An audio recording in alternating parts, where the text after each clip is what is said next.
தஞ்சை மாவட்டத்தில் பெய்து வரும் மழையால் மக்களின் இயல்பு வாழ்க்கை பாதிக்கப்பட்டிருக்கிறது. தஞ்சை மாவட்டத்தின் மழை நிலவரம் தொடர்பான கூடுதல் தகவல்களை செய்தியாளர் முத்துப்பழம்பதியிடம் கேட்டு பெறலாம். வணக்கம் முத்துப்பழம்பதி. டிட்வா புயல் டெல்டா மாவட்டங்களை ஒட்டியே நகரக்கூடும் அப்படிங்கிற தகவல்கள் நமக்கு வானிலை ஆய்வு மையம் மூலமா கிடைச்சிருக்கு. தற்போது தஞ்சை மாவட்டத்தில் நிலைமை எப்படி இருக்கு, மழை எப்படி இருக்கு?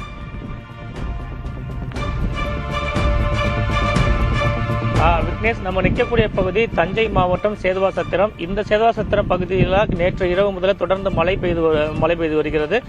கடந்த 2 நாட்களவே மிதமான மழை பெய்து வந்த நிலையில் நேற்று இரவு மழையின் வேகம் சற்று அதிகமாக பெய்து தொடங்கி இருப்பதால் இந்த மக்களோட இயல்பு வாழ்க்கை பாதிக்கப்பட்டிருக்கு. அதனை கடந்து நம்ம நிற்கக்கூடிய இடம் சேதுவாசத்திரம் நாட்டுப்படகு மற்றும் விசைப்படகு துறைமுகம்.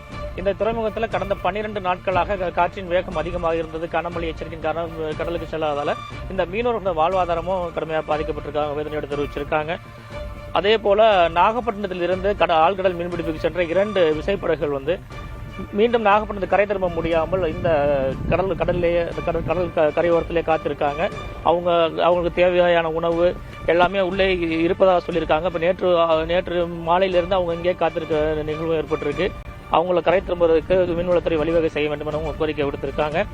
இப்போ தஞ்சை மாவட்டத்தின் கடலோர பகுதிகளான சேதுவாசத்திரம், மல்லிப்பட்டினம் உள்ளிட்ட பகுதிகளில் தொடர்ந்து மழை பெய்து வருவதால் மக்களோட இயல்பு வாழ்க்கை ஒருபுறம் பாதிக்கப்பட்டுள்ள நிலையில் இந்த நாட்டுப்படகு மற்றும் விசைப்படகு மீனவர்களும் பெரும் பாதிப்புக்குள்ளாயிருக்காங்க. இந்த மீனவர் கூட ஒருத்தர் நம்மகிட்ட இருக்காரு, கேட்போம்.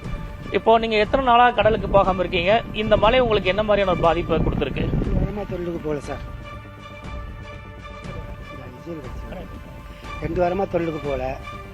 காற்று வேகம், மழை ரொம்ப வாழ்வாதாரம் பாதிச்சிருக்கோம். எதுவுமே வருமானம் இல்லை, எந்த தொழிலும் இல்லாமல் இருக்க 2 வாரமாக. கவர்மெண்ட்ல இல்லை, எங்களுக்கு இதுவரையும் எதுவும் பார்க்கல, எதுவும் செய்யவும் இல்லை, சும்மா தான் இருக்கும் வீட்டில். இல்லை, இப்போ ஏற்கனவே மீன்பிடி நிவாரண உதவித்தொகை கொடுத்துருப்பாங்க. இப்போ கனமழையின் காரணமாகத்தான் அவங்கள கடலுக்கு போக வேணாம்னு சொல்லியிருக்காங்க. இப்போ மழை என்ன மாதிரி பெய்யுது, என்ன மாதிரியான பாதிப்போ உங்களுக்கு கொடுத்துருக்கு? வாழ்வாதாரம் போச்சு சார். டெய்லி நம்ம அன்னன்னைக்கு நாங்கள் பொழைச்சி நம்ம அன்னன்னைக்கு நம்ம சாப்பிட்றோங்க. அவங்க கொடுத்த நிதி அன்னைக்கே போயிருங்கிற அளவுக்கு மறுபடியும் எப்படி எங்களுக்கு போதும். அது 10வது நிதி தான். அது இப்போ 2 வாரமாச்சு கடலுக்கு போய் நாங்கள். இந்த பார்த்தீங்கன்னாலும் உங்களுக்கே தெரியும், ஒரு ஆள் கூட நடப்பாடம் கிடையாது. எல்லாம் வீட்டுக்குள்ள தான் இருக்காங்களே தவிர வெளியில யாரும் போகல. மழை தொடர்ந்து பெய்யுதா? ஆமாம் சார், தொடர்ந்து பெஞ்சிக்கிட்டு இருக்கு. விக்னேஷ், இப்போ அந்த மீனவர்கள் சொன்னதை கேட்டிருப்பீங்க. 2 நாட்களாக தொடர்ந்து மழை பெய்வதால தங்களுடைய வாழ்வாதாரம் பாதிக்கப்பட்டிருக்கா சொல்லியிருக்காங்க. அதே வேளையில மீனவர்களின் பாதுகாப்பு கருதி தான் அரசு மற்றும் மீன்வளத்துறை இவங்களுக்கு கடலுக்கு போக வேணாம்னு சொல்லியிருக்காங்க. ஒருபுறம் இவங்களோட இயல்பு வாழ்க்கை பாதிக்கப்பட்டுள்ள நிலையில நம்ம ஏற்கனவே சொன்னது போல இந்த நாகப்பட்டினம் மீனவர்கள் 2 விசைப்படகுகளில் இங்க சிக்கியிருக்காங்க.